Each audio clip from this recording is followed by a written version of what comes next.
We've all heard of the Sahara. Sure you have. It's the largest hot desert on the planet. A sea of sand covering an area larger than the contiguous United States. But have you ever wondered what lies beneath the sand dunes? To answer this question, we must travel deep into the past of our blue planet. Up until some 6,000 years ago, the Sahara was grassland. Humans were around at this time, not me, spreading agriculture around the planet. In the north of Africa, the color green dominated. Plenty of rainfall meant that there were lakes, rivers, pastures, and even forests. A completely different image of the Sahara from the barren landscape of today. But then, the climate started to shift. The region became parched, and the vegetation started disappearing. The wind did the rest. It took away the fine sediment after there were no plant roots to hold the ground together. Give it a couple thousands of years, and you get a familiar image of the Sahara. Sand and rocks stretching as far as the eye can see. But when it comes to volume, only a quarter of the Sahara is actually sand. The yellow sands of the Sahara are just one part of the story. The desert has many other features, such as gravel plains, salt flats, and plateaus. Makes you think if we understand the word desert correctly. For people who study such terrains, geologists, there is only one condition for defining a desert: precipitation. If an area gets little or no rain, then it's considered a desert. The Sahara certainly fits the bill. Its average annual rainfall is just 3 inches. Compare that to the nearly 45 inches a year in New York. When we look at precipitation, this sandy desert is only the third largest in the world.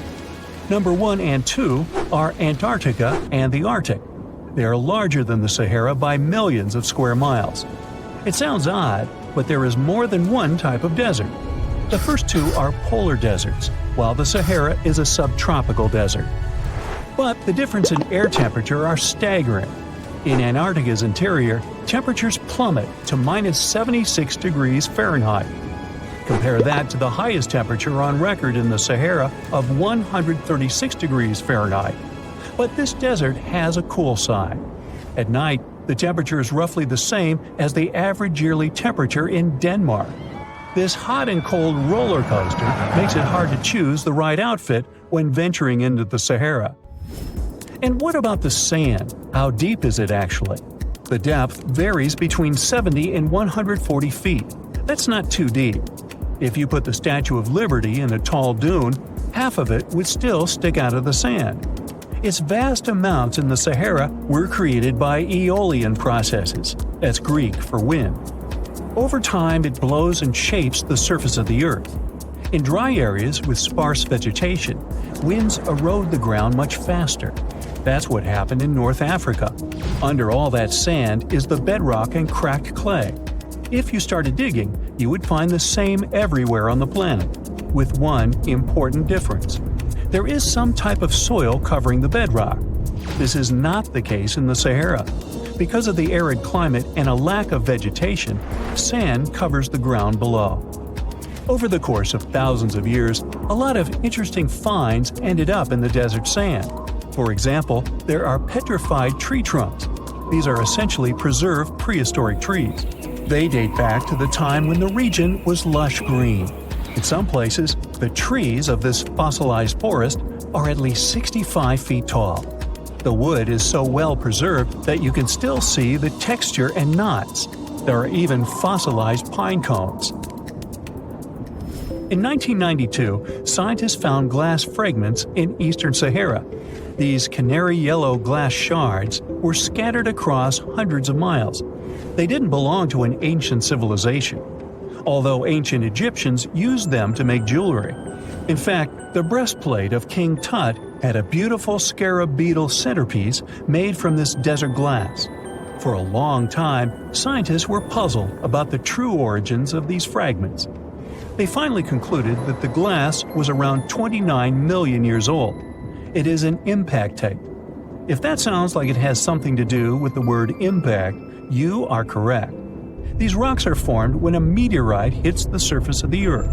This generates a lot of heat. Scientists estimate that the temperature needed to melt this mineral was close to 3,000 degrees Fahrenheit. Apart from the regular fine-grained sand, we also have melted sand in the Sahara. But the desert conceals other unlikely artifacts. Shark teeth are a common find in Morocco, which sits in the western part of the Sahara. What are the fossilized teeth of these marine predators doing in the middle of the desert? This part of the world looked entirely different millions of years ago.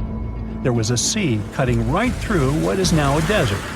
The Trans-Saharan Seaway ran the length of present-day Algeria and Mali. It was around 165 feet deep. That was enough for all sorts of aquatic animals to inhabit it. Large catfish, sea snakes, and of course sharks lived in the area. British archaeologists even unearthed a turtle shell in Mali in the 1980s.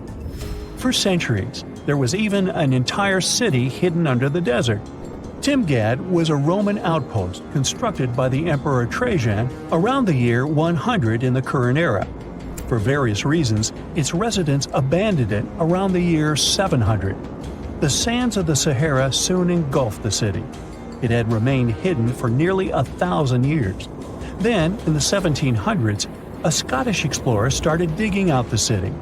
His team first uncovered a sandstone triumphal arch 40 feet high, similar to the ones we can see in Rome and Paris today. An amphitheater soon popped out of the sand, and it was followed by well-preserved statues of Roman emperors. The Scotsman's find was so impressive that no one believed him at first. It took 2 more centuries for archaeologists to fully excavate the city during the 1950s. The site covers a surface as large as 10 polo fields. The ruins reveal the full mastery of Roman city planning. All the streets meet at a right angle in what is known as an orthogonal grid. You can find the same layout in modern cities such as New York. Historians estimate that during its heyday, 10,000 people called Timgad home. Different nationalities lived here, from Romans to people of African descent. Today, more than 2.5 million people live in and around the Sahara.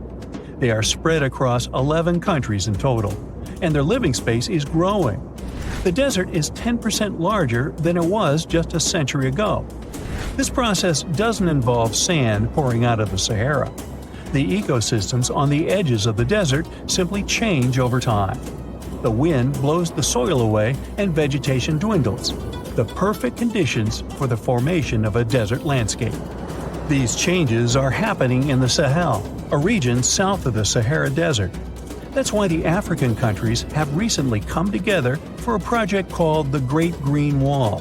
The primary goal is to stop the desertification of the Sahel and hold back the sands of the Sahara.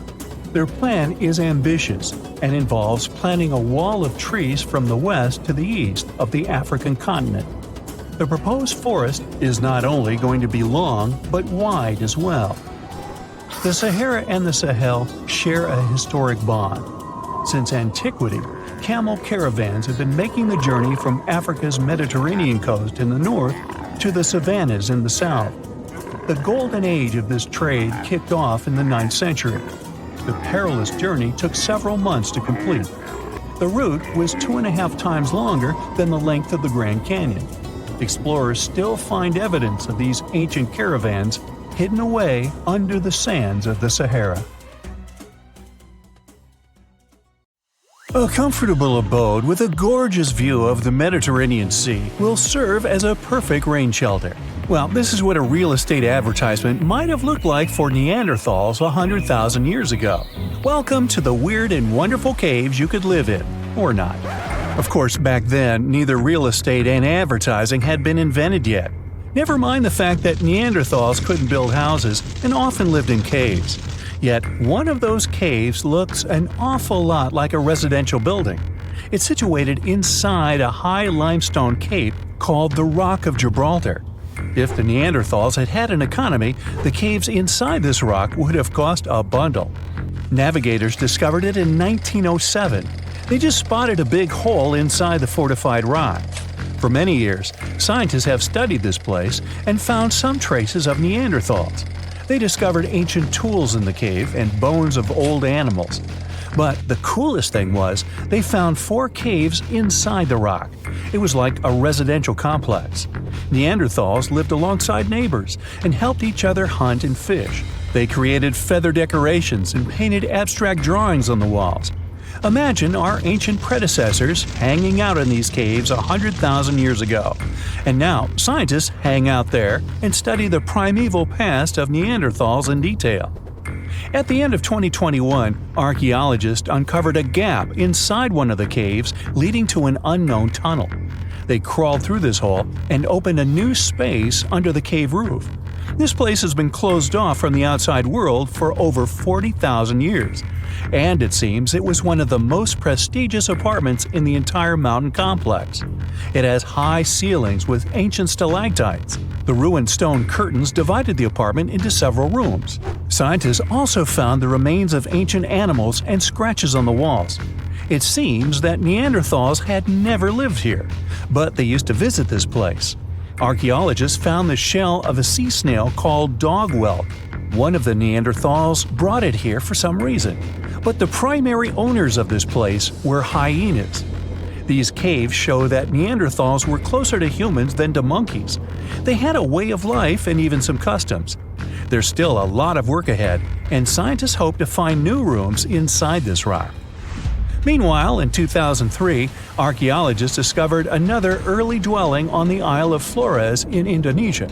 Among the green jungle, they found a cave with ancient tools. At first, everyone thought the human ancestors lived here, but then scientists discovered an unusual skeleton of an adult. A thorough analysis showed the skeleton belonged to a 30-year-old woman, 3.5 feet tall, just above the waist of an average adult. The woman's weight was equal to the weight of an adult shepherd. The skeleton didn't belong to Neanderthals or Australopithecines. It was a new unknown species, which scientists called Homo floresiensis, or simply the Hobbit. Also, there were remains of unusual ancient animals in the cave.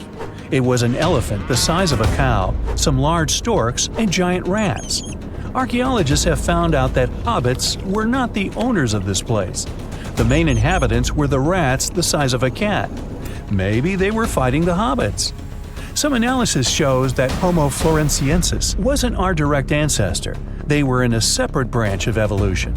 The hobbit skeleton looks more like that of a monkey than of modern humans. In 2009, in the dense jungle of Vietnam, archaeologists discovered Son Don, the largest cave in the world. If you go inside the cave and shout, you'll hear your echo a long time. In some places, the height of this cave reaches half the height of the Empire State Building, and the total area is larger than one central block of New York. Son Don is one of the 3 caves in the Vietnamese jungle. Many intricate mazes connect these caves. Inside, you can find unique plants and trees that live separately from the outside world. It's a real underground jungle. In some places, you can find collapsed ceilings that let the sunlight in. Besides unusual trees and plants, ancient stalactites hang there. Some limestone deposits are more than 450 million years old. They were here even before dinosaurs appeared. There are also many rivers in the cave. Rainwater coming down from holes in the ceiling has formed them. Fast streams resemble slides in a water park. They lead to unknown underground labyrinths. Scientists have studied only a small part of all these caves. The next unusual cave is in New Zealand. Hundreds of thousands of fireflies live inside. Each of them glows with a blue light. Together, they light up the cave. It may seem to you that you're on another planet, but you can't stay there for a long time. Special air measuring devices are everywhere.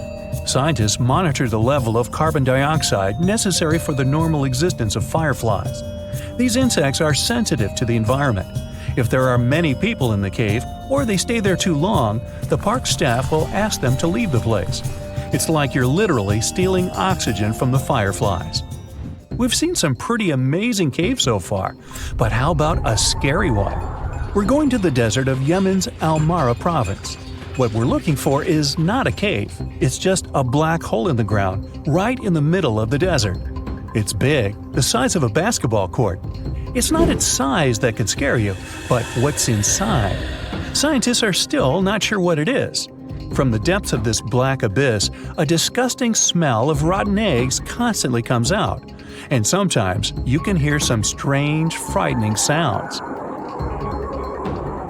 The blackness of the giant hole in Yemen absorbs all the sun's rays, so you won't see what's there even with a powerful flashlight. People flew over this place by helicopter.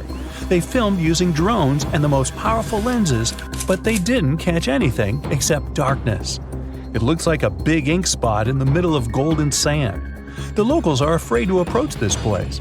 They believe the cave leads to another dimension where evil creatures live.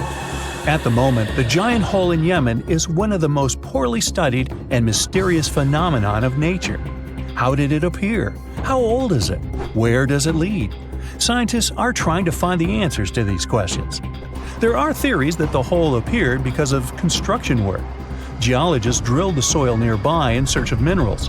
It could have caused fluctuations in the Earth's crust and collapsed the surface. But no one can prove this theory, yet. And now, imagine a place where sunlight has not penetrated for more than 5 million years. There's little oxygen, and it's cold and damp. Still, life is born in this place, not only microbes and bacteria, but also something bigger. The living conditions in this cave are very different from the usual ones, so, in a sense, this cave is like another planet. It's the Movil Cave in the southeast of Romania, near the Black Sea. The entrance is a small hole in the ground. Inside, a tunnel leads deep below the surface. The levels of hydrogen sulfide and carbon dioxide are above normal inside the cave. The air here is half as much oxygen as on the surface. People can't be here without an oxygen mask, but other creatures living here can. The cave is home to 48 species of living organisms. 33 of them are unknown. Here you can meet some unusual insects, white snails and white spiders, millipedes with huge whiskers, transparent shrimp, and unique species of leeches.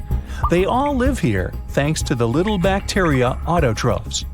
They absorb carbon dioxide and release food particles. Bacteria feed on it. Other larger organisms feed on these bacteria, and some bigger organisms eat those little ones. In the end, everyone gets food. In this cave, evolution has created a biological system separate from the rest of the world. So, the Sahara Desert is so big that it covers 8% of the world's territory. It's bigger than the USA or China. Surprisingly, the Sahara is not the largest desert in the world. It is the third largest, behind Antarctica and the Arctic. But it is definitely the hottest one. Temperatures there reach 136 degrees Fahrenheit.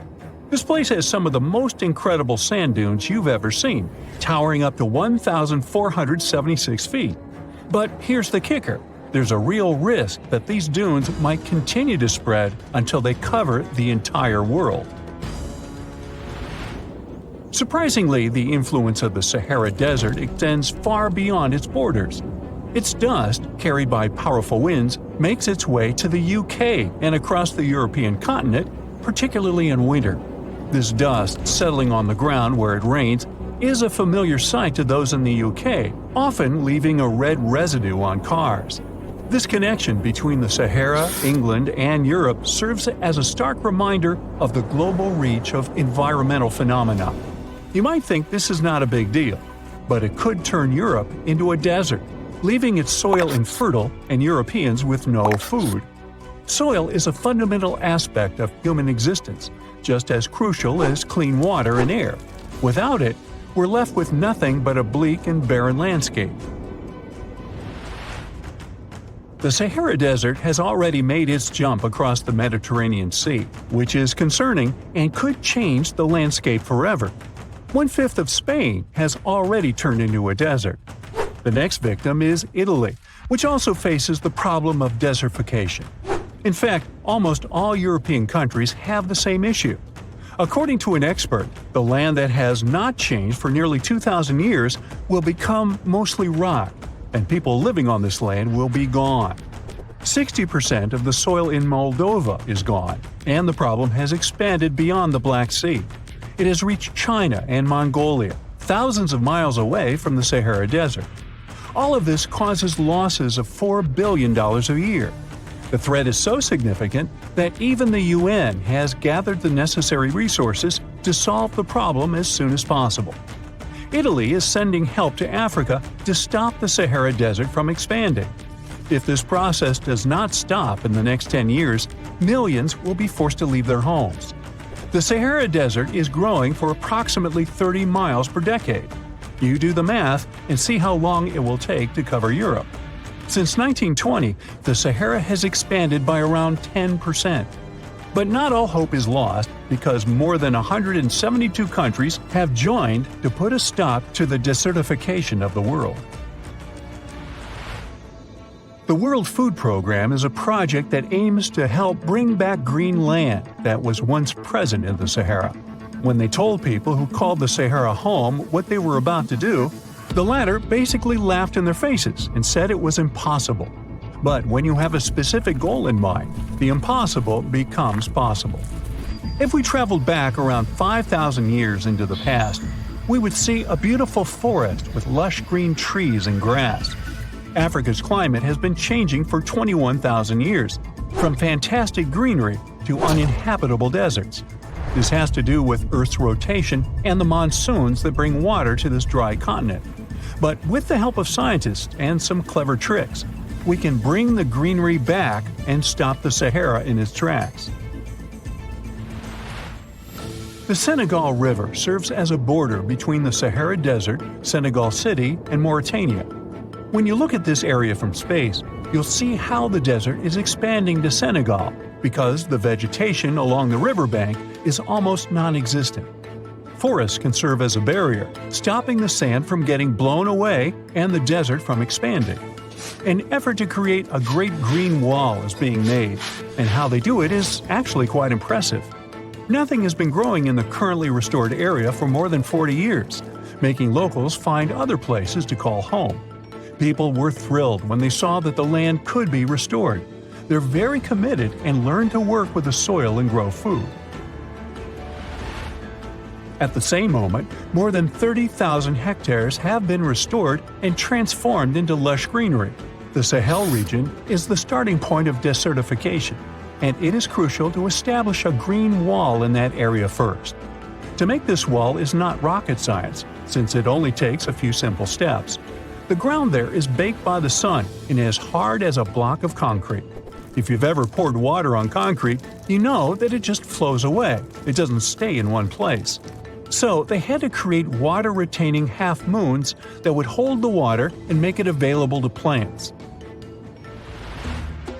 When you learn about how these half-moons work, you might say, how did they not think of that sooner? Actually, this technique is ancient, and it was once implemented in Sahel, but it was lost over time. When the rain falls, the water is collected into the half-moons that are positioned a bit lower than the ground below contour lines. There is also a kind of bank at the end of the shape that prevents water from overflowing. And in the middle, there are plants that are happy because they have plenty of water to thrive. Also, it's essential to grow native plants that are kind of used to harsh conditions, like sorghum and millet. These plants have been surviving there for thousands of years and produce a good amount of biomass, which means the land can be rehabilitated faster and people will have food sooner. The water that will enter the half-moons won't be lost. It will penetrate the ground and top off underground waters. This will ensure the ground that H2O will never run out and that future generations will have usable aqua. This brilliant planting technique is not limited to half-moons. People also create lines and plant various vegetables, such as tomatoes. Next, there are places only for trees, like lemons or oranges. After a long hot day, nothing is better than a freshly made cold lemonade. The trees will also protect the soil, and with some luck, there will be a new forest in the Sahara Desert. The goal is to copy the forest dynamic. Start with small plants and gradually expand to bigger plants that are more useful than the tiny ones. They are aiming to plant more than 10,000 trees. Right now, many people are leaving the Sahara after the rainy season, going to cities or leaving Africa altogether. At this time of year, villages are like ghost towns. Only animals can be found there. Most people are gone. I mean, who would blame them? Nobody wants to live in the sand where nothing grows. Luckily, with all this new, old technology being developed, many people are slowly but surely returning to their land and starting to work in agriculture. The best thing is that there are no brutal winters, so plants grow 12 months a year, and people can always have food. People are becoming more social because now everybody stays in their villages and doesn't travel much. If this project works out, Africa will be saved, and the world won't turn into a giant desert. Let me take you to a place that seems to be out of this world. Life inside this cave has been isolated from the outside world for about 5.5 million years, and it does show. See for yourself. Due to such a long isolation, the conditions inside the Mobile Cave are like nowhere else on our planet. A unique ecosystem is flourishing there, even though there is a severe lack of sunlight inside the cave, and the air is toxic. The cave, located a few miles west of the Black Sea in Romania, was first discovered in 1986. Nowadays, you can only visit it if you have special permission. Plus, the central caverns are guarded naturally by narrow limestone tunnels and vertical shafts. So, if you're no stranger to claustrophobia, you'd probably better not enter this place. In the depth of the cave, the air has twice less oxygen than the air outside. Instead, it contains a lot of carbon dioxide and hydrogen sulfide, so not the freshest air you can breathe. It's also pitch black inside the cavern. But despite, or should I say thanks to, this cocktail of extremely harsh conditions, the site is a true goldmine for biologists. Shockingly, life seems to be booming here. In a 1996 study, scientists identified 48 species, and 33 of them were unique to the cave. Most of the creatures inhabiting the cave are tiny, with long limbs and antennae that help them navigate in the dark. They have no vision and lack pigment, and it makes sense. Why would you need to be able to see if you live in total darkness? And why would you need to be pretty and colorful with no one to see you? Now, I'm going to take you to another cave. It's no less amazing, but looks very different. This is the Giant Crystal Cave, aka the Cave of the Crystals, in Mexico. These ginormous crystals were found in 2000 by a mining company after the water was pumped out of the cave. Two miners then saw the crystals after entering the drying cave on foot. These awe-inspiring crystals are actually massive gypsum pillars hidden 984 feet underground. They're anchored to the walls and the floor of the scorching hot cave. Scientists estimate that the crystals could have been already growing for 500,000 years. That's why many of them are so long and wide that you can walk across them. Unfortunately, visiting this wonder of nature is impossible at the moment. But maybe it's for the better, since the Giant Crystal Cave is a dangerous place that can easily turn into a trap. For tens of thousands of years, it was filled with groundwater, which was originally pushed upward into the opening by a magma chamber located in the depths of our planet. The magma under the cave kept the water hot, but eventually the temperature of the water dipped below 136 degrees Fahrenheit. As a result, the water started to fill with calcium and sulfate, whose particles began to recombine into gypsum. And then, white-tinted crystals took over the cave. And since they stayed underwater, they were able to keep growing. You don't have to fly to space to take a closer look at a black hole. Scientists have found something very similar to black holes in the southern Atlantic Ocean.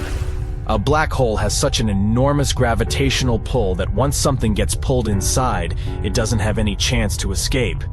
Even light can't get out of a black hole. But ocean black holes seem to be almost as powerful as their space relatives. But instead of catching the light, they do the same with water. Ocean eddies are massive whirlpools that spin against the main current. They usually swirl billions of tons of water, and most of them are larger than a city. These whirlpools are so powerful that nothing trapped by them can escape. But the scariest thing is that you might not even notice heading into one of them. These things are so huge that you won't spot their boundaries until it's too late. When scientists started exploring ocean vortices with the help of satellites, they discovered the borders of several eddies. After that, they managed to prove that, mathematically, these whirlpools are the same as mysterious black holes in space. Massive eddies are surrounded by super-tight barriers where fluid moves in closed loops. Even water can't get out from the inside of these loops. That's why tight ocean vortices play the role of enormous containers. Water inside them can be totally different from the ocean surrounding an eddy. And I'm not only talking about its temperature. The salt content inside and outside a whirlpool often differs as well. On the thin Curonian spit splitting the Baltic Sea from the Curonian Lagoon, there is one of the most bizarre places on Earth. Locals call this area the Dancing Forest because pine trees in this forest have shockingly unusual shapes. They twist in spirals and circles along the ground. There are some theories why it could be happening, of course. Some people claim that huge amounts of positive and negative energies once clashed in that spot. More down-to-earth individuals believe that the reason is geological. Sandy soil in the area is too unstable to hold trees growing upright. The most popular is the idea that strong winds blowing from the water influence the shape of the trees. In any case, experts haven't come to the final conclusion yet. Look at these underwater crop circles. For the first time, they were spotted in 1995, close to southern Japan's coast.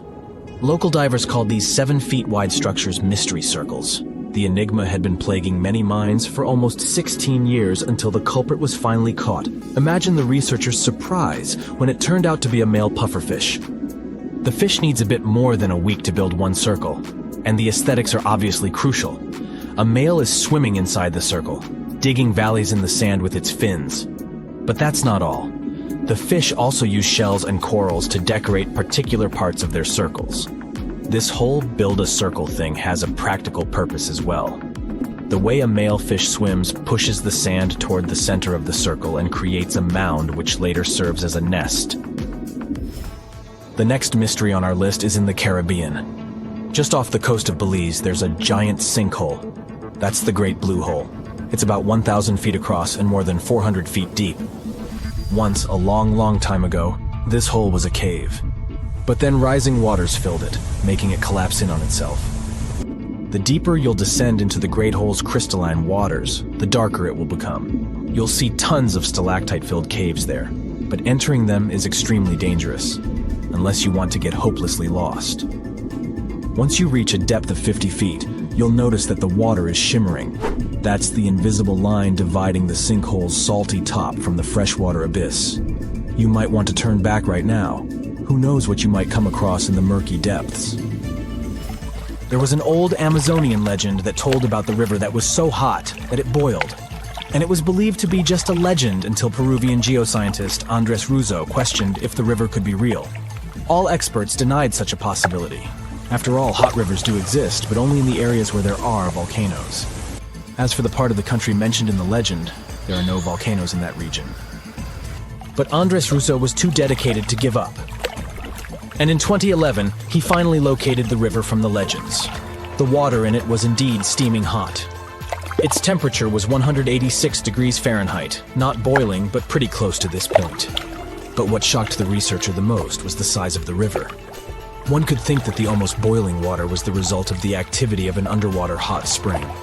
But thermal pools are always small, while the river is 20 feet deep and flows for almost 4 miles. This is the only river of its kind on our planet. You find yourself in Africa, land of unique wildlife, home to a great variety of cultures and languages, and, first and foremost, host to the world's largest hot desert, the Sahara.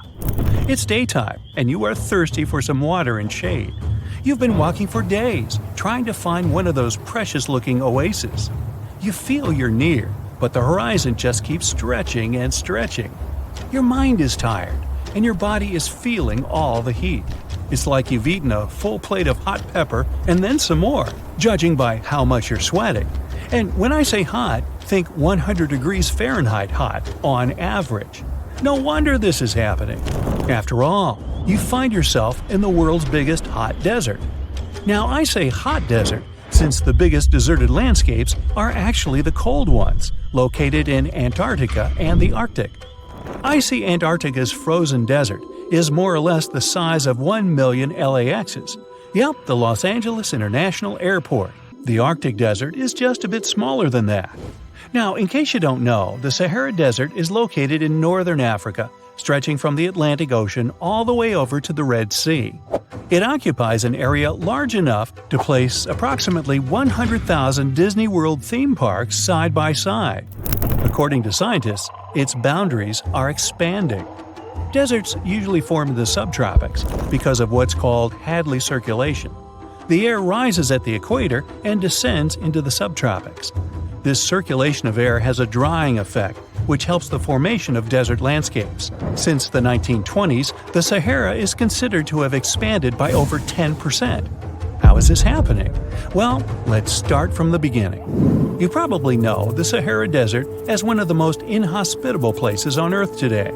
Just FYI, for a place to be considered a desert, it has to receive less than 4 inches of rain per year.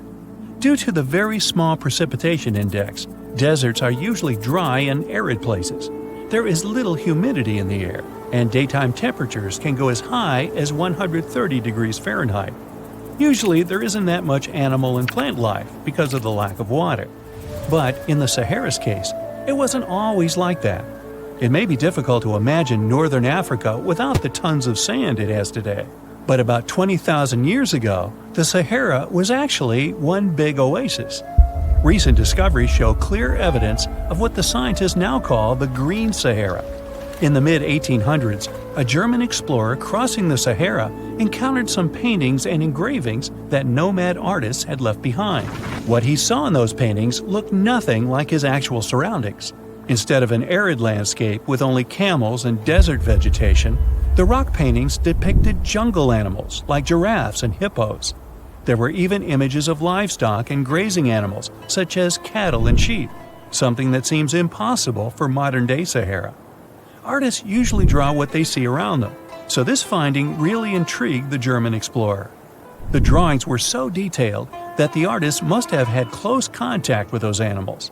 You can find this rock art spread out in the northern part of the African continent, from western Sahara to Saudi Arabia. Geologists soon took a keen interest in this and found the first clues to what this could mean. They have been able to confirm that, in fact, northern Africa was once much wetter.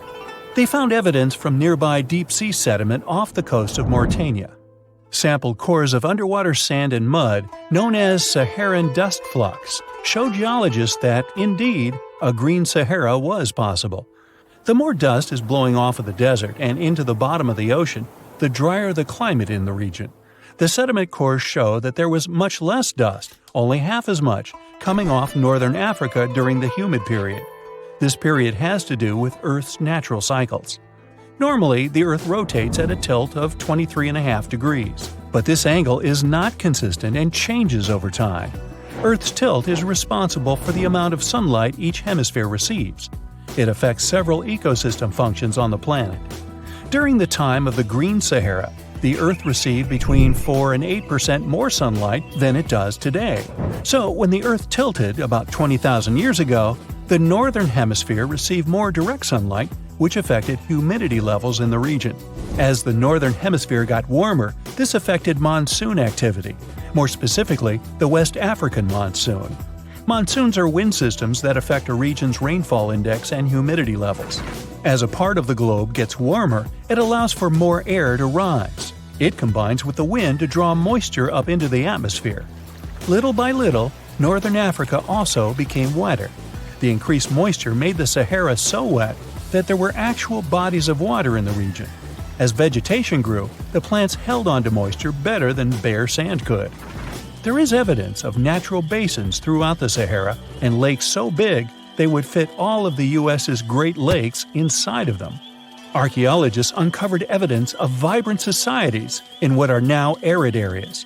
It looks like ancient cultures were able to take full advantage of the African humid period. According to researchers, the human population peaked across the Sahara about 9,000 years ago. There are traces of fireplaces, hunting tools, fishhooks, and even mounds of fish bones. Records show that there have been over 230 green periods over the span of 8 million years. Solar radiation is always changing due to natural orbital cycles. That's why Earth will most certainly see another green Sahara moment. It might be thousands of years from now, but it will happen. The same way the Sahara turns green, it turns yellow again. Let's put it like that. All it takes is a significant axial tilt and a few years of readjusting. However, another phenomenon is calling the attention of scientists now. Recent studies by the National Science Foundation from the University of Maryland show the Sahara has expanded 10% over the past 90 years.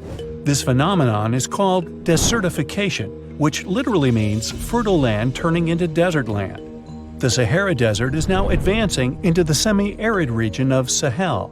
In 1950, this region was home to 31 million people. Today, its population is over 100 million people.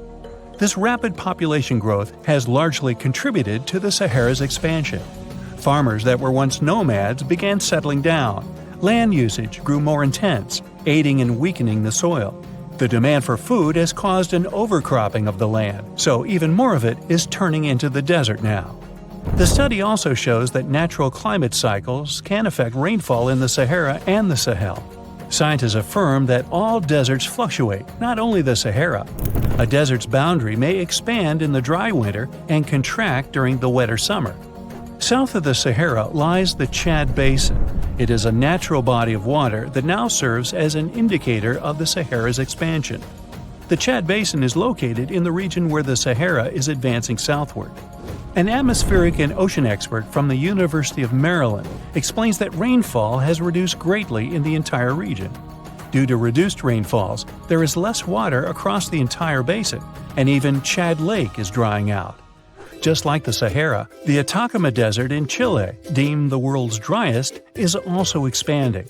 It is located north of the city of Santiago, and its southern border is expanding toward the Chilean capital. Because the climate is getting drier and drier here, the city of Santiago is turning into an arid or semi-arid region itself.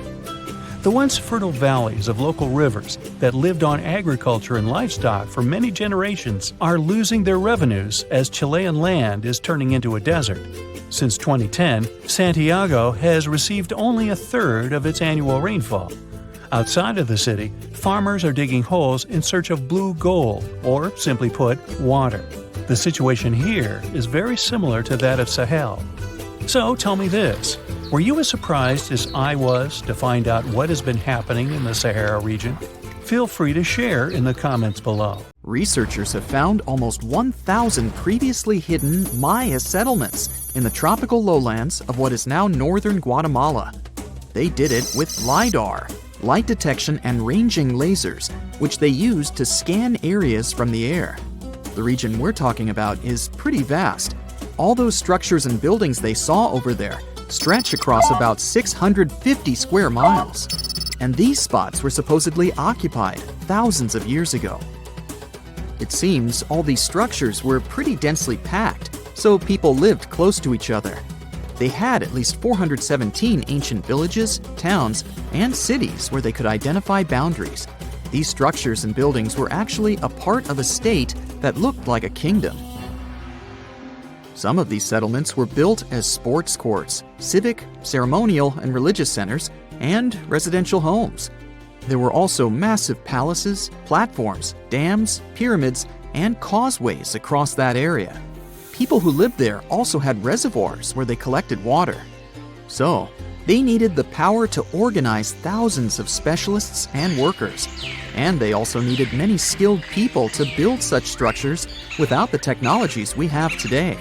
They needed lime producers, architects, mortar and quarry specialists, lithic technicians, those who took care of legal enforcement, and other important roles to establish the true community. This cool laser scanning system researchers used while exploring this area can even penetrate very dense ecosystems and vegetation. The light bounces off different surfaces and then creates a digitally reconstructed map. This map is based on how much time it takes for the pulses to get back to a receiver. So, with this laser system, they discovered there were also lowlands for agriculture. So why exactly did the Mayas settle in this region? It was a specific area. Plus, it was hard to build such an amazing kingdom in a tropical rainforest climate. Back in the old times, ancient peoples had mostly inhabited areas in drier climates. Over there, They would build water resources, which were some sort of the basis of society and a source of life. An example of this is Teotihuacan of highland Mexico, although they did have a couple of navigable rivers they could use for transport and trade. But these rainforest areas had their advantages too. The Maya used natural resources like limestone, which was their primary building material, salt, and the volcanic rock obsidian, which they used for different tools. Also, they managed to find enough dry land to live and build homes there. The lowlands were seasonal swamps called bajos, and they were perfect for agriculture because of the fertile soil. Generally, the Maya built settlements that could endure rainy periods too. They were ready for different circumstances, including flood and drought, which is something you could see in how they built houses. Their architecture was also one piece of evidence that showed their community was like a centralized kingdom-like state, which shows they stuck together through tough times. The Mayan Empire was very powerful, and it reached its peak about the 6th century CE. They were excellent at pottery, agriculture, writing, mathematics, and calendars. They were the ones who created complex calendar systems, such as the calendar round, which is based on 365 days. Although some believed the Mayan calendar predicted December 21st, 2012 would be the end of the world, it was just a coincidence with the end of a certain full cycle. They would call it the long count calendar, and it lasts 5,125 years. The Mayan people left behind an impressive amount of astonishing architecture and symbolic artwork. Most of their stone cities ended up abandoned by 900 CE. No one still knows why the Mayan civilization in that area collapsed, although there are some theories. Some think that by the 9th century, these people had exhausted the resources around them to the point that they could no longer feed and sustain such a big population. Others believe some city-states didn't get along that well, so they broke down the traditional system of power they used to have. Some say it was all because of a very long period of drought. It could be a combination of all these factors, though. But one Mayan city, located on an island, even survived until the 17th century. It was long after the rest of the Mayan civilizations had been destroyed or abandoned. If you're a traveler, you might know the town by its modern name, Flores. Scientists believe about 2,000 people lived there. The earliest Maya people were farmers. They cultivated crops like beans, squash, corn, and cassava. As they had many interesting ingredients, they created hundreds of cool recipes. Many of those are still present even today. For example, in modern Mexican cooking. And especially popular are papayas, cacao, avocados, squash, pineapples, chili peppers, beans, and so on. Even though the Maya mostly practiced a kind of primitive type of slash-and-burn agriculture, there is also evidence of them using some more advanced farming methods, like terracing and irrigation. And they were big chocolate lovers. More than 3,500 years ago, the Olmecs of Mesoamerica probably turned out to be the first to realize that it takes some work for us to get such a cool thing as chocolate. But the Maya were the ones who turned it into a true form of art. Scientists found out about it when they found cacao in Mayan pottery. Their chocolate would be mixed with honey, water, cornmeal, and chili peppers. That's how you get a spicy, savory, hot chocolate beverage you can try even today in Mexico and Central America. Also, they used written language in their books. Their paper was made from fig tree bark, and using strips of that paper, they created a large library of books. Books made of this material are called codices, and 4 of these can still be found today. Sadly, many books were lost over time because of the humid climate or some human factors. The classic Maya built a bunch of palaces and temples that had a stepped pyramid shape. They decorated them with inscriptions and reliefs, which have earned them the reputation of being incredible artists of Mesoamerica.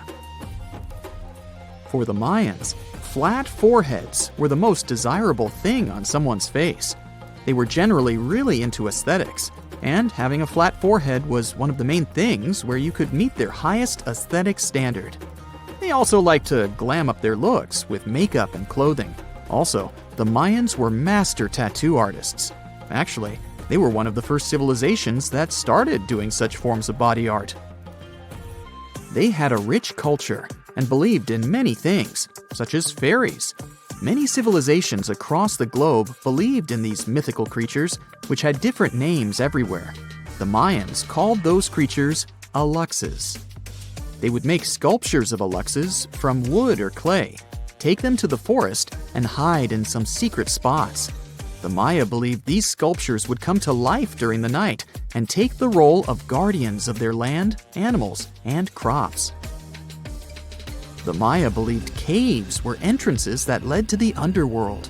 You can even visit some of these caves if you like. For example, you can explore the jungles of Quintana Roo and Yucatan near Cancun. There are many spots where researchers found artifacts the Mayans had left behind. They were one of the first cultures that learned how to use rubber latex and make, for example, rubber balls for the many interesting games they had. They used natural latex and then probably mixed it with some other natural substances. That's how they came up with the bouncy balls they played with. They also built cool steam baths.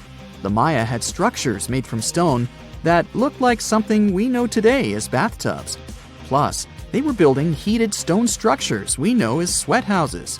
Researchers found these in El Salvador and Guatemala, and they were previously hidden under volcanic ash. Under the burning sun, among the sand dunes, somewhere in the Sahara Desert, you're walking in search of an ancient treasure. Finally, you find a strange rock in the sand. It's big, looks like a large piece of black coal or rock, but something shiny on its surface makes the rock unusual. This unique find is the oldest thing that has ever been discovered on our planet. This rock was born long before Earth appeared in outer space. The unusual meteorite was found in 2020 in a remote area of the Sahara Desert. Scientists have analyzed the isotopes of magnesium and aluminum on the stone's surface and found that its age is about 4.5 billion years. At the moment, this is the oldest sample of magma from space in history. It belongs to a small protoplanet that didn't have time to form completely. It happened a very long time ago when our solar system was forming. Many huge asteroids were floating in space. Some of them were formed into huge celestial bodies, which later became planets. The big rocky planets were absorbing the smaller ones. The rock was part of a little protoplanet that just began its formation, but another huge asteroid destroyed it. The planet shattered into billions of pieces. Some of them became part of other planets. Some flew outside the solar system, and one piece that had been wandering in space until our Earth was formed. After that, it hit the planet's atmosphere and fell into the territory now known as the Sahara Desert. The rock was discovered in 2020, but the erosion of extraterrestrial rocks shows that it could have fallen much earlier. This ancient thing weighing around 70 pounds has several pieces of different meteorites inside. In simple words, it's a volcanic rock consisting of lava. It has cooled, solidified, and crystallized. That's why you notice the glitter. Scientists hope that further study of the rock will help to learn more about our solar system foundation. The biggest asteroid discovered in the U.S. is the Willamette. Its size is 84 square feet, and its weight is more than 15 tons. This is half the weight of a bus. Several people can fit on the surface of this outer space object. But the coolest thing is that it's not a rock like most meteorites that were found. Willamette is made of nickel and iron. This massive piece of metal was discovered in 1906. Now, the huge rock is kept at the American Museum of Natural History. The largest meteorite ever found is Hoba. It's located in Namibia, and people have never changed its position because it's too heavy. The weight of Hoba is 60 tons. It's heavier than a tank. The next space-related event occurred on February 28 in southwest England. On this day, a huge flash lit up the sky. Then there was a loud crash. Several residents opened the doors of their houses and noticed a black sooty spot on the lawn. They immediately guessed what had happened and reported the discovery to the British Meteorite Observation Network. If you ever find a meteorite, report it to some geological research or space center as soon as possible. The longer a space rock lies on the ground, the faster it loses its value. Rain, dust, snow, wind, scorching sun – all these factors damage the surface of the meteorite. It makes it difficult to study the celestial object. The meteorite found in England looks like coal, but it's way softer and more fragile. It most likely used to contain frozen water. The rock is part of a huge asteroid that plowed through outer space when our solar system hadn't fully formed yet. They found a unique combination of minerals inside the rock. It can help scientists learn more about the origins of the solar system and life on Earth.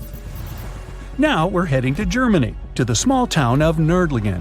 A huge ancient meteorite's hidden here. It's very difficult to notice it unless you know the secret of this town. You're walking along the cozy little streets and looking at the buildings with beautiful architecture. You spend the whole day there and don't find anything that reminds you of a meteorite. To solve the mystery, you need to get out of town. So you climb a high hill and see that the city is located inside a pit. For a long time, locals were sure the house was located in the crater of an extinct volcano. If you look at the houses from a certain angle, you may notice an unusual shining coming from them. In the middle of the 20th century, a group of geologists came here and immediately declared that the crater doesn't look like a volcanic one. The town was built on a huge crater left by a meteorite. The huge celestial body fell here about 15 million years ago. It was so hot that the carbon bubbles inside instantly turned into small diamonds. When people were building this city, they didn't know they were using expensive stones, since the diamonds were hardly visible. The locals never attached importance to the fact that the city walls shine unusually in the sun. Now they believe this place was built from diamonds that had fallen from the sky. Our next stop is in the UK again. This time the rocks are of an earthly origin. The famous Stonehenge. People place circles of rocks here in a certain order. Everyone knows about this archaeological monument, but no one knows the reason for its creation for certain. Another construction built out of mysterious rocks was discovered just 2 miles away. It's called Superhenge. It's bigger, heavier, and takes up more space. Each plate here is 15 feet, which is about the height of 2 floors. Once, the stone stood vertically and formed a huge semicircle. But someone pushed the stones over about 4,500 years ago. It was a college prank. No, not really. That's why they couldn't be detected for a long time. Scientists still can't solve the mystery of Superhenge, but they believe the standing vertical stones were part of some huge monument. Some other amazing rocks are located in the south of Costa Rica. There are big ones, the size of a human, and there are smaller ones, the size of bowling balls. And they all have a perfectly round shape. These giant rocky spheres were created by people. It must have taken years of polishing using stone tools to get the perfect round shape. These balls are incredibly heavy, but can easily roll like a basketball. All the rocks are of a different age. Some of them were created about 2,500 years ago. Most of them are made of molten volcanic magma. Until now, scientists don't know for what purpose these stones were used. They were found in different parts of Costa Rica, near big cities. It's possible that ancient civilizations installed them specifically to show the greatness of local kings. Also, many experts believe the rocks were used as a tool for studying astronomy. The people who knew their purpose of the rocks had disappeared, and the history of the stones was lost along with them. Let's finish our journey with the coolest archaeological find. You're walking through the desert of Peru and climbing a low hill. You look down and notice the surface of the hill is covered with strange lines. You walk far away and see a huge cat on the hill. Such a drawing is called a geoglyph. Its length is around 120 feet, which is about half the size of a Boeing commercial jet. Archaeologists discovered the giant cat in 2020 and found out that it had been created somewhere between 200 and 100 BCE. This huge drawing is part of a mysterious group of different pictures. In addition to the cat, there are other animals, plants, and fantastic figures. All of them were found in the desert of Peru. The kitten was found by chance. Archaeologists didn't see it at first because natural erosion on the hillside had almost erased the silhouette. In November 1922, a boy walked through the desert mountains of Egypt and discovered some ancient steps carved into the rock. Subsequently, this find became one of the world's largest and most significant archaeological discoveries. This step was part of Tutankhamun's untouched tomb.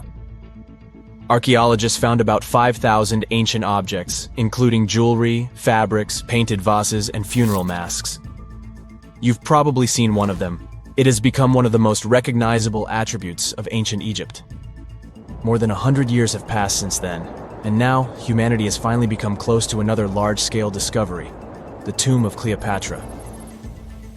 This queen was the last active ruler of the Ptolemaic Kingdom of Egypt, who sat on the throne from 51 to 30 BCE. There are many ancient records about Cleopatra, her reign, and her unusual personality, but until now, no one has discovered the secrets about her passing away in the burial place. So, one archaeologist, Dr. Kathleen Martinez, has been studying ancient records and temples around Alexandria for decades, and concluded that the tomb of the queen should be located under the ancient city of Taposiris Magna, founded in 280 BCE. It was a big city on the northern coast of Egypt, where tens of thousands of people were engaged in trade and industry, and it seems that Dr. Martinez's guesses turned out to be correct. She and a group of archaeologists have discovered a secret underground tunnel near Alexandria, with a length of about 0.8 miles. It was cut into the rock under Taposiris Magna's temple. During further excavations, they found many things that indicate Cleopatra's tomb lies in the tunnel's depths. It's also possible that she is buried there together with the Roman commander, Mark Antony. According to ancient records, Cleopatra and Mark Antony loved each other and together opposed the Roman Senate, which declared Antony a traitor. The fact that natural disasters have occurred on the territory of Taposiris Magna for thousands of years can complicate the excavations. Earthquakes and floods destroyed the city and possibly flooded its underground tunnels. But archaeologists hope the ancient tomb remains untouched, and that it hides many treasures and records about the royal life of ancient Egypt during the reign of the last dynasty. There's a chance that excavations will go underwater and in the mud. This will require much time and funding, but archaeologists are sure it's worth it. Anyway, it's too early to say that Cleopatra is really buried there, but scientists have found many things in the tunnel that confirm this, including clay pots, dozens of coins with the image of Cleopatra and Alexander the Great, as well as a bust with the image of the Egyptian queen. Cleopatra is still one of the most popular personalities in Egypt, on an equal footing with Ramesses III and Tutankhamun. She inspired many films, paintings, and books, but what made her so popular? She became famous for her inconsistency. She was a beautiful, intelligent ruler who pulled Egypt out of the crisis and made it a prosperous power. Medieval Arabic texts say she knew chemistry, mathematics, and philosophy, and may have written several scientific books. She knew several languages and had excellent diplomatic skills. At the same time, there are many legends that she was a femme fatale who drove many men crazy. However, there's no evidence that her beauty was incomparable. The image of a stunning model was created by Hollywood when it made several films where famous actresses performed the role of Cleopatra. And the Roman Emperor Octavian, the adopted son of Julius Caesar, specially created the image of Cleopatra as an insidious seductress because he was her enemy. Even though she was born in Egypt, Cleopatra wasn't an Egyptian. Her ancestors were Greeks, among whom was one of the generals of Alexander the Great. However, the people of Egypt loved her. She learned the language and was very sensitive to the traditions of this country. She knew the history, mentality, and customs of ancient Egypt well. She raised the level of its economy and strengthened its status as a world power. Much of this was made possible thanks to her cunning and impressiveness. She loved theatrical performances and lavish celebrations. She knew how to surprise people and put on a show. But behind the exterior image of a luxury lover was an intelligent and calculating ruler. Ancient Egypt was a rich, luxurious country, and Cleopatra did everything to increase its wealth and strengthen its position in the international arena.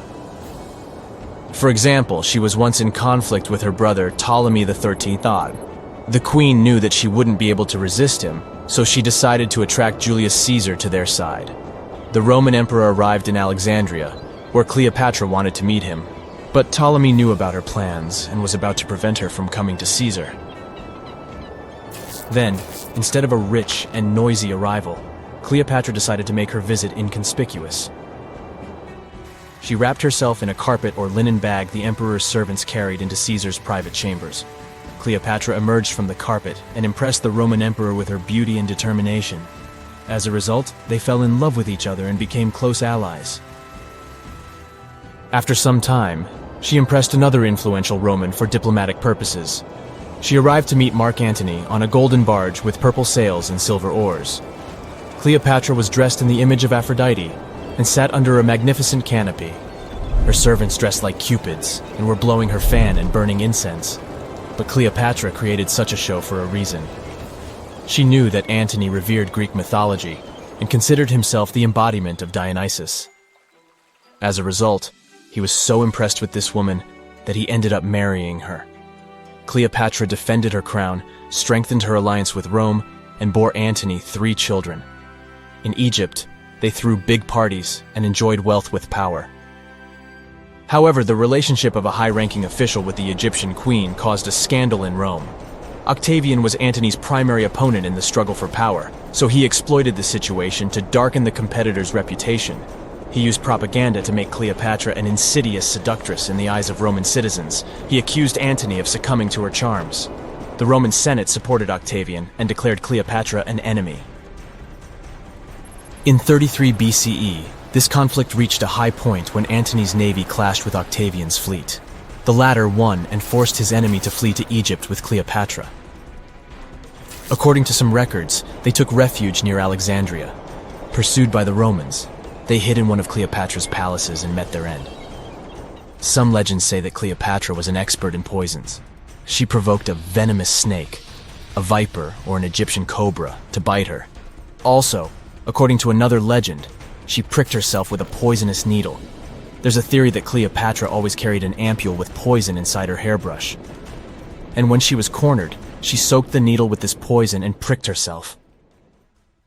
None of this can be said for sure. Scientists are still trying to find out the truth. Perhaps when they reach Cleopatra's tomb, the world will get more answers about her tragic fate. She is considered the last ruler of Egypt. After her passing, Octavian plundered her palaces and temples and returned to Rome, where he became the main emperor. He successfully ruled the country and expanded its borders. His reign ended when he turned 75. World history would have looked different if Cleopatra and Mark Antony hadn't lost that naval battle.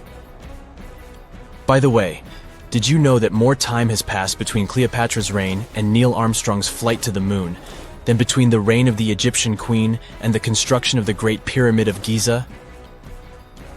Armstrong took a step on the Earth satellite in 1969, 38 years after the birth of Cleopatra.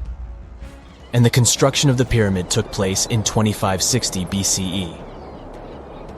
Imagine how long the history of ancient Egypt is. Cleopatra is closer to us in time than to the pyramids. So, imagine you're 15 and you get bored of playing video games. Instead, to pass the time, you decide to give some attention to an old hobby of yours, tracking down lost Mayan cities. You've heard that some ancient civilizations are said to have built entire cities based on constellations, so you decide to check out whether that was true for the Mayans. You find a book containing all the constellations the Mayan civilization believed to exist. You open good old Google Maps and map every ancient Mayan city discovered to date. You start seeing that this information actually matches. And truly, the biggest ancient Mayan cities correspond to the brightest and biggest stars of the Mayan constellations. Okay, this is getting interesting. You manage to map out over 100 ancient cities when you suddenly notice something strange. There's an area in the Yucatan Peninsula in Mexico where archaeologists have unearthed 2 Mayan cities. But on the constellation map, there are 3 stars. Could this mean there is a long-lost city waiting to be discovered nearby? You might think this sounds too daydreaming, but the story is actually true. The previous account happened to a Canadian teenager named William Gaddery. The boy is known as a science genius and had even won an award for the constellation theory we presented just now. When he noticed that a third city was missing from the 23rd constellation he was examining, he began to scour the internet for satellite pictures that could help him solve this mystery. He looked into images from NASA, JAXA, a Japan-based satellite company, and Google Earth. These images were still insufficient to answer his questions, so he reached out to a friend inside the Canadian Space Agency. His friend provided him with state-of-the-art satellite imagery that gave him the answer he was looking for. According to the images, there is a large square area right on the border of Mexico and Belize, which looks like the remains of a city. William took the images to a remote sensing expert known as Dr. Armand Larocque from the University of New Brunswick. They studied the images thoroughly and concluded that the area could be housing 30 buildings and even a large pyramid. The scientific and archaeological community went crazy with the 15-year-old's discovery. Could this really be true? Some background. Lost Mayan cities began to be unearthed in the mid-20th century. Since then, ruins from cities such as Tikal, Palenque, and Uxmal have been rediscovered. The Mayans were one of the biggest pre-Columbian civilizations living in the Americas. They began to settle in the area as early as 1500 BCE. Experts believe that, at its height, the Mayan civilization consisted of over 40 cities with a population of millions of people. That's a crowd. And their cities were pretty interesting. Their civilization spanned over Mexico's Yucatan Peninsula, Guatemala, and Belize. They survived mainly on agriculture, so they developed a complex irrigation system in most of their cities. They built a series of ceremonial buildings, pyramids, plazas, and even courts for ball games. The Mayans were keen pyramid builders, but they also developed an advanced astronomical system. With whatever ancient technology they had, they were able to predict the exact location of planets, such as Venus and Mars, and they were able to predict the exact dates of eclipses. That's why the methodology William used to discover this long-lost Mayan city was unusual, but not completely surreal. The Mayans were keen astronomers, so it wouldn't be too strange that they built their major architectural feats in relation to the sky, would it? And they wouldn't be the first ones to be doing so. There is a famous fringe of Egyptology dedicated to studying how the Giza pyramids were built in perfect alignment with the Orion constellation, meaning that each pyramid was purposely built to align with one of the major stars of Orion's belt. According to William, he first had the idea to look at the Mayan constellations because he couldn't understand why the Mayans built their cities where they built them. Most major cities, such as Chichen Itza and Uxmal, aren't near any rivers or significant bodies of water. Instead, they're built on marginal lands and on top of mountains, which confused the 15-year-old. His next thought was that it might have something to do with astronomy. William named the new city he discovered Mouth of Fire, which is also my nickname, and he even won a merit award for his hard work. However, his theory was very much contested inside the archaeological community, and many Mayan experts worked to debunk William's findings. Some archaeologists say that constellation theories are too unscientific. Anthony Aveni, a renowned anthropologist and astronomer, referred to William's methodology as an act of creative imagination. He explained that there is no way to be sure what the Mayan constellations really were. It's all just hypothetical. Another debunking of William's findings came from Mayanist David Stewart, who said that the object identified on the satellite imagery is nothing but an old cornfield. His claim was supported by an expedition that took place near the area in 2021, when the archaeologists present reported there was nothing at all in this area. Still, a 15-year-old boy almost found a long-lost Mayan city, which is pretty exciting if you ask me. Similar techniques as those used by William are actually being used to unearth lost civilizations all over the world. According to space archaeologist Sarah Parquet, satellite imagery has been a key player in discovering ancient cities in Egypt and other places. Sarah herself spends most of her days scouring images for any sign of where there could have been cities long ago. What happens, she says, is that any time you have something buried, it's going to be covered either by vegetation, soil or sand, or some other modern construction on top of it. In order to assess whether there is something hidden under large canopies of vegetation or not, she uses infrared technology, for instance. A major recent discovery in Brazil was done in a similar way. Satellite imagery detected a network of trenches dating back to 200 to 1200 CE.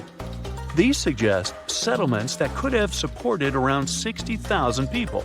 But in this case, the satellite imagery did indeed correspond to what was on the ground. Researchers from the University of Florida found several mounds that were accompanied by ditches and geoglyphs. Archaeologists also found remnants of carefully designed walls, centered around plazas, much like the type of construction done by the ancient Mayans. Advances in satellite tech have also shed new light on long-discovered ancient Mayan cities, such as Tikal. Located in the heart of the Guatemalan jungle, Tikal is believed to have been the capital of the ancient Mayan Empire. At its height, it was comparable in importance to cities such as London or New York in today's world. It was composed of a series of complex monuments, many of them believed to have been the resting places of kings and chiefs. Tikal is already known to have been big, but recent discoveries show it could have been even 3 times larger than what scientists originally believed. The main discovery revolves around a fortification on the outskirts of the city, indicating how far the original city stretched. And new discoveries still take place. In 2017, researchers also unearthed new clues regarding the potential causes of the decline of the Mayan civilization. Using data from a site in Seawolf, located 62 miles southwest of Tikal, scientists analyzed radiocarbon data from ceramics and archaeological excavations to extract new information about the sudden demise of this great civilization. The information shows that, instead of a sudden collapse, the Mayans most likely collapsed in waves of social instability and political crises. These events are believed to have deteriorated Mayan city centers and began causing the dispersion of the Mayan population. Well, it seems like it's a prime time to uncover ancient ruins. What do you say? Will you give it a try as well? The desert welcomes you with challenging conditions of abandoned environments and extreme temperatures. Hey, some of us would prefer dessert, chocolate over sand and rocks. Oh well. Just like cactuses and camels, buildings have had to adapt to these conditions. Here are some examples of astonishing structures in deserts. These structures are called earthships. They're located in a New Mexico desert town. A large community of like-minded people lives in them. What's even more interesting is that the location of these buildings is registered as dumpsters. Maybe it's because all these structures are made out of old tires, bottles, and cans. Earthships operate using green building principles. About 40% of a typical earthship is built with natural or recycled materials. Imagine the walls made up of hundreds of used tires packed with dirt. Then there are layers of floor-to-ceiling passive solar windows. They gather the sunlight during winter and reflect it in the summer to keep the structures at a reasonable room temperature. You can see plants in corridors and glass bottles or aluminum cans stuffed inside walls. Certainly a distinct house in many ways. Mike Reynolds is an architect who noticed the alarming waste and consumption levels in the 1970s. He designed a fully sustainable home out of cans back then. Almost 40 years later, he becomes the one who brings together all the other earthshippers. Reynolds drove a Mercedes, but it ran off of the vegetable oil he picked up at fast food restaurants in town. A standard 2-bedroom, 2-bathroom earthship costs about $250,000 in this town. Yet there are earthships like Dobson House that can cost as much as $1.5 million. If you do it yourself, with family and friends, you can eliminate the cost of labor, and it becomes relatively less expensive. Let's assume you're really going to build one. Where can it be? Well, anywhere. Earthships currently fit in the cold, dry air of Canada, as well as the hot and humid climate of Haiti. This is the Mirage Mirror House. It's an installation set in the Southern California desert.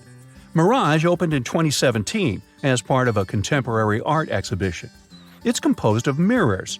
This minimalistic structure blends with the environment around it. The doors, windows, and openings have been removed to create an amazing experience. What you have in the landscape is reflected back to you. How's it made? With mirrored surfaces. At night, the distant lights refract from the mirrors. In the daytime, the sky is transformed into banks of clouds. There's no fixed scenery in this house. How about seeing a futuristic structure in the deep desert? Architects designed a concept home that pairs perfectly with Elon Musk's Cybertruck. The house has a post-apocalyptic theme. I mean, when I say post-apocalyptic, it's because I can't say it. Anyway, the house is designed to survive in a disaster scenario. The cyber house has steel gates, the windows are armored, and the exterior walls are made out of super strong material. Modern house is controlled by an autonomous geothermal heat pump. To put it in less sci-fi terms, you can keep the internal temperature steady. This sleek house has an entrance that can fit the Cybertruck. After all, it's inspired by it in the first place. Plus, the Cybertruck can be lifted to the second floor to be more secure. This is King Abdullah Petroleum Studies and Research Center in Saudi Arabia. Basically, it's a laboratory in a desert. It was designed to demand minimum energy. The architecture has patterns on the walls and ceilings, giving reference to the local tradition of geometric form. The next stop is Swartberg House in South Africa. This one is located near the Swartberg Mountains, but don't get too excited. It's on the edge of the Great Karoo Desert. It's a 4-bedroom apartment. It has a special temperature regulating system. The system works like a shield from the heat in the summer and as a sun trap in the winter. You're looking at the Grand Mosque of Djenné in Mali. This mosque is 52 feet tall. This is impressive because it's made of only sticks and a special mix of mud and other natural elements found in the desert. Petra is an ancient city hidden in the Jordan Desert. The structures are carved directly into red, white, and pink-colored sandstone cliff faces. It's located among the canyons and mountains near the desert. The place was a trade center many years ago. You might already see pictures of the impressive facade of the treasury. This structure still holds many mysteries in it. For starters, scientists can't explain how the Nabateans managed to create such a structure thousands of years ago. Did you know that there's another mysterious place in the middle of the desert that has a similar structure to Petra? Madain Saleh was like a second capital of the Nabatean kingdom. Yet another secret they left for us to decipher. It has over 100 decorated tombs and more than 1,000 non-monumental graves. Plus, inscriptions and cave drawings are also here, again surrounded by sandstone. This wooden shack was a post office once. The structure is in the Tengger Desert of Mongolia. It's surrounded by nothing. Sand is the only thing that accompanies the lonely structure. The building is only 23 square inches. As you can guess, it didn't get too many visitors. It was abandoned for over 35 years. Its fate changed one day when a woman discovered the building. Mrs. Yang and her friend came up with an idea. They were going to reach businesses and people who wanted to send letters and postcards from the world's loneliest post office without actually visiting the place. It worked. The post office rarely gets visitors in place, but it's busy online. Over 20,000 letters and postcards were sent from the Desert Post Office in December 2021 alone. The place is about 6 miles off the nearest road. A post truck picks the letters up and hits the road for delivery. Eventually, they are shipped all over the world. A second destination in Saudi Arabia is King Abdulaziz Center for World Culture.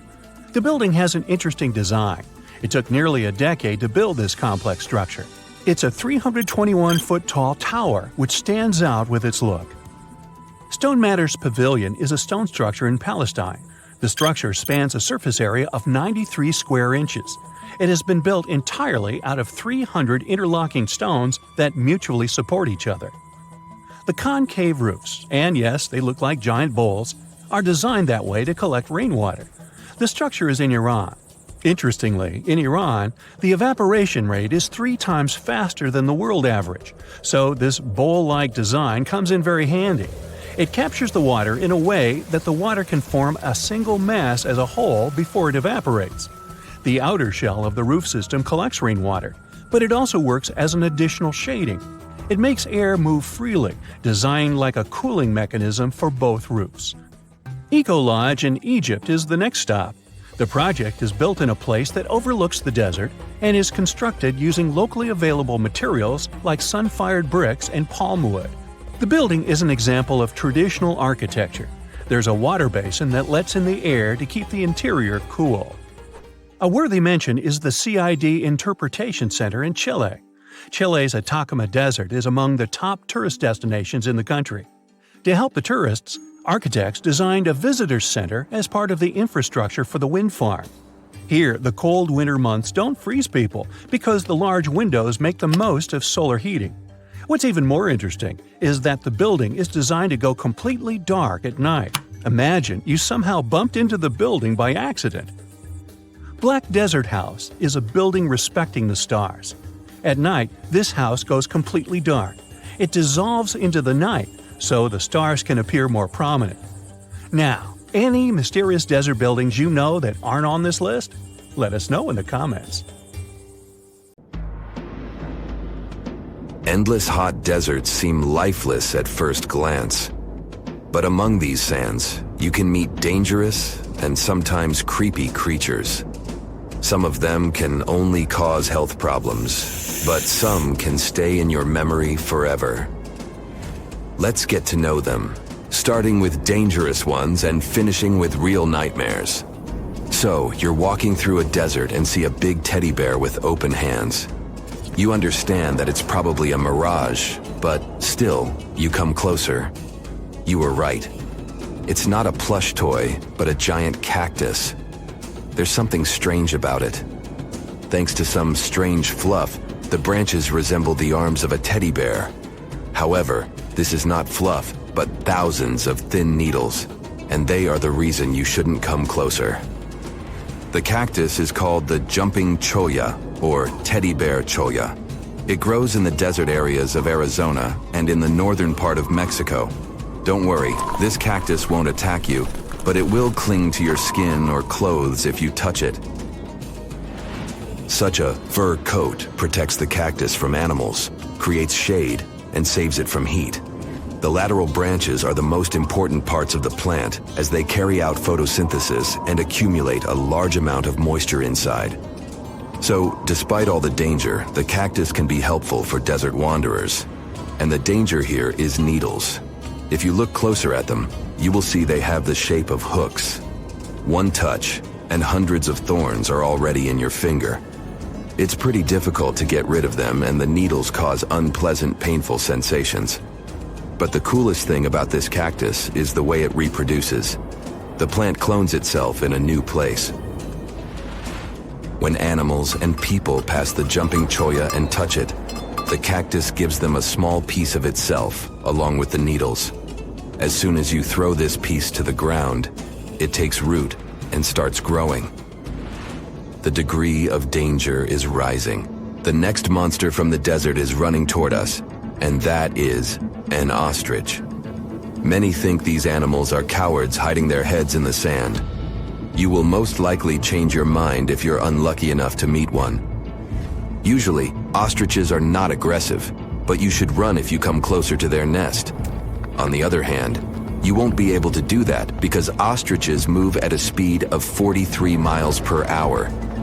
You need a car to get away from them. They run and hit their enemy with their chests. There have been cases when ostriches attacked vans and caused significant damage to them. But the main danger these birds present is their powerful legs with sharp claws. They can deliver strong blows with them and even beat a prone opponent. So yes, if you see an ostrich in the distance, go the other way. This small spotted lizard lives underground almost all the time in the arid deserts of the southwestern US and northwestern Mexico. Sometimes, it goes outside to find lunch. It only seems cute, but in fact, it's a dangerous Gila monster. Its thick skin protects the reptile from hawks, coyotes, and other predators. But its main protection is its venom. Snakes and spiders inject their toxins using long, needle-like fangs. The Gila monster clamps down and chews the prey to spread the venom. And when it bites a person, it can keep its jaws closed for a long time. Getting rid of the animal is a tricky feat. People who have experienced the effects of the venom say it feels as if hot magma passes through the veins. Despite this, the lizard turned out to be useful for science. Doctors used its venom to create medicines for diabetes and obesity. The time has come. Now you're about to meet one of the creepiest creatures living in the desert. Be quiet and listen to the silence. Stand still. There's no one around. Suddenly, you hear some hissing coming from below. You lower your head and see it. A big yellow spider the size of a human palm with strong jaws and long legs hides in the shadow of your body. In horror, you run away from this monster, but it goes after you. It isn't easy to do it in this situation, but try to calm down. The creature isn't interested in you. It wants only your shadow to hide from the scorching sun. Anyway, it's better not to touch it. The powerful jaws of the camel spider can cause unpleasant sensations, to put it mildly. And, by the way, this creature isn't really a spider. Yeah, it belongs to the class of arachnids, but it's a separate species, Sulpagid. It likes to bite. It's fearless and pretty aggressive. The spider preys on insects, lizards, rodents, and small birds. It can also move at a speed of 10 miles per hour. For their small size, this is very fast. You need to be a professional athlete to run away from it. Most often, you can find camel spiders in the deserts of the Middle East, but they also live in Mexico and the southwestern US. These runners are nocturnal and try to avoid the sun during the day, so they are always hunting your shadow. By the way, they got their name because they often hide in the shadows of camels. You won't hide from them during the day, but they will also want to come after you at night, especially if you make a fire. Sulpugids always run to the light in the hope of eating something. Some species of these spiders make a hissing sound to scare their enemies away. Now, let's calm down for a second and leave the hot desert. We're going into the humid tropics of Tanzania. Under tree bark, fallen leaves, and in dark caves, you can meet one of the most terrifying creatures on Earth, a tailless whip scorpion. Imagine a big scorpion without a tail, with a flat body that looks like it has been pressed by something. It's similar to spiders, but has no venom glands and can't spin a web. This monster is silent and fast, but the scariest thing is its 2 front claws, twice as long as the creature itself. Any prey it catches will never escape. Life in a dark cave has spoiled its eyesight, so the whip scorpion tries to avoid sunlight. During molting, it climbs up to the ceiling and slowly comes out of its old skin. Imagine directing your flashlight there and seeing small cocoons out of which pale spiders with excessively long legs crawl. If you really meet it, be calm and slowly go away as far as possible. Be careful. The flat scorpion can crawl under your clothes in a second and bite you in the stomach. And that's not the worst part. Okay, this is a joke. This pretty guy is one of the shyest and most harmless creatures among spiders and scorpions. It's afraid of you and will never attack. Many consider it beautiful and keep whip scorpions in glass terrariums. If you want such a pet, carefully watch it so that it doesn't run away from its house. If it happens, it will be pretty challenging to catch it again. In a matter of moments, it can get under your bed or go through gaps in the floor. Then it'll go to your neighbor's apartment through a ventilation system and scare people there. Okay, how about one more scorpion? It's not as creepy as the other creatures in this video, but it's the most venomous scorpion in the USA. This is the Arizona bark scorpion. The problem is that you can see it in the desert, in your home, or in the yard. These dangerous venomous beasts crawl into rooms and often sting people. One time is enough to cause pain, similar to a bee sting, but someone with an allergy may experience paralysis, breathing problems, and other health issues. You find yourself in Africa, land of unique wildlife, home to a great variety of cultures and languages, and, first and foremost, host to the world's largest hot desert, the Sahara. It's daytime, and you are thirsty for some water and shade. You've been walking for days, trying to find one of those precious-looking oases. You feel you're near, but the horizon just keeps stretching and stretching. Your mind is tired, and your body is feeling all the heat. It's like you've eaten a full plate of hot pepper and then some more, judging by how much you're sweating. And when I say hot, think 100 degrees Fahrenheit hot, on average. No wonder this is happening. After all, you find yourself in the world's biggest hot desert. Now, I say hot desert since the biggest deserted landscapes are actually the cold ones, located in Antarctica and the Arctic. I see Antarctica's frozen desert is more or less the size of 1 million LAXs. Yep, the Los Angeles International Airport. The Arctic Desert is just a bit smaller than that. Now, in case you don't know, the Sahara Desert is located in northern Africa, stretching from the Atlantic Ocean all the way over to the Red Sea. It occupies an area large enough to place approximately 100,000 Disney World theme parks side by side. According to scientists, its boundaries are expanding. Deserts usually form in the subtropics because of what's called Hadley circulation. The air rises at the equator and descends into the subtropics. This circulation of air has a drying effect, which helps the formation of desert landscapes. Since the 1920s, the Sahara is considered to have expanded by over 10%. How is this happening? Well, let's start from the beginning. You probably know the Sahara Desert as one of the most inhospitable places on Earth today. Just FYI, for a place to be considered a desert, it has to receive less than 4 inches of rain per year. Due to the very small precipitation index, deserts are usually dry and arid places. There is little humidity in the air, and daytime temperatures can go as high as 130 degrees Fahrenheit. Usually, there isn't that much animal and plant life because of the lack of water. But in the Sahara's case, it wasn't always like that. It may be difficult to imagine northern Africa without the tons of sand it has today. But about 20,000 years ago, the Sahara was actually one big oasis. Recent discoveries show clear evidence of what the scientists now call the Green Sahara. In the mid-1800s, a German explorer crossing the Sahara encountered some paintings and engravings that nomad artists had left behind. What he saw in those paintings looked nothing like his actual surroundings. Instead of an arid landscape with only camels and desert vegetation, the rock paintings depicted jungle animals like giraffes and hippos. There were even images of livestock and grazing animals such as cattle and sheep, something that seems impossible for modern-day Sahara. Artists usually draw what they see around them, so this finding really intrigued the German explorer. The drawings were so detailed that the artists must have had close contact with those animals.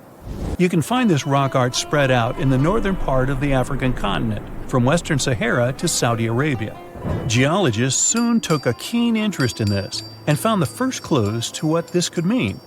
They have been able to confirm that, in fact, northern Africa was once much wetter. They found evidence from nearby deep-sea sediment off the coast of Mauritania. Sampled cores of underwater sand and mud, known as Saharan dust flux, showed geologists that, indeed, a green Sahara was possible. The more dust is blowing off of the desert and into the bottom of the ocean, the drier the climate in the region. The sediment cores show that there was much less dust, only half as much, coming off northern Africa during the humid period. This period has to do with Earth's natural cycles.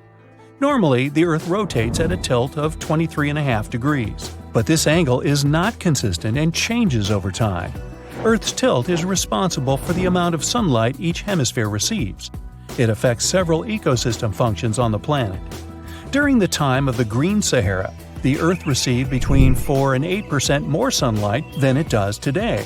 So, when the Earth tilted about 20,000 years ago, the northern hemisphere received more direct sunlight, which affected humidity levels in the region.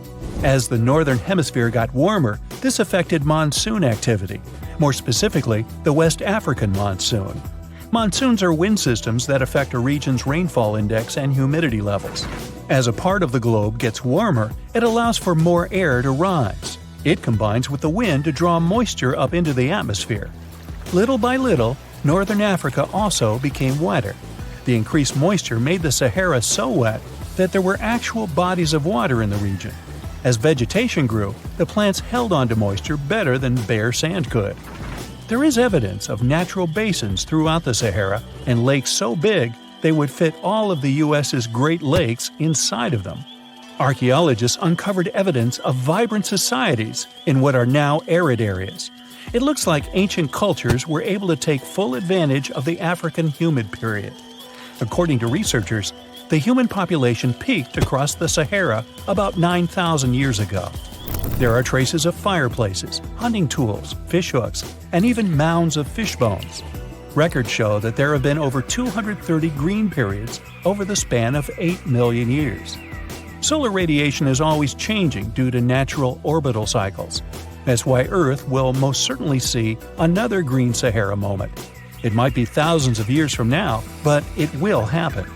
The same way the Sahara turns green, it turns yellow again. Let's put it like that. All it takes is a significant axial tilt and a few years of readjusting. However, another phenomenon is calling the attention of scientists now. Recent studies by the National Science Foundation from the University of Maryland show the Sahara has expanded 10% over the past 90 years. This phenomenon is called desertification, which literally means fertile land turning into desert land. The Sahara Desert is now advancing into the semi-arid region of Sahel. In 1950, this region was home to 31 million people. Today, its population is over 100 million people. This rapid population growth has largely contributed to the Sahara's expansion. Farmers that were once nomads began settling down. Land usage grew more intense, aiding in weakening the soil. The demand for food has caused an overcropping of the land, so even more of it is turning into the desert now. The study also shows that natural climate cycles can affect rainfall in the Sahara and the Sahel. Scientists affirm that all deserts fluctuate, not only the Sahara. A desert's boundary may expand in the dry winter and contract during the wetter summer. South of the Sahara lies the Chad Basin. It is a natural body of water that now serves as an indicator of the Sahara's expansion. The Chad Basin is located in the region where the Sahara is advancing southward. An atmospheric and ocean expert from the University of Maryland explains that rainfall has reduced greatly in the entire region. Due to reduced rainfalls, there is less water across the entire basin, and even Chad Lake is drying out. Just like the Sahara, the Atacama Desert in Chile, deemed the world's driest, is also expanding. It is located north of the city of Santiago, and its southern border is expanding toward the Chilean capital. Because the climate is getting drier and drier here, the city of Santiago risks turning into an arid or semi-arid region itself. The once fertile valleys of local rivers that lived on agriculture and livestock for many generations are losing their revenues as Chilean land is turning into a desert. Since 2010, Santiago has received only a third of its annual rainfall. Outside of the city, farmers are digging holes in search of blue gold, or simply put, water. The situation here is very similar to that of Sahel. So tell me this, were you as surprised as I was to find out what has been happening in the Sahara region? Feel free to share in the comments below.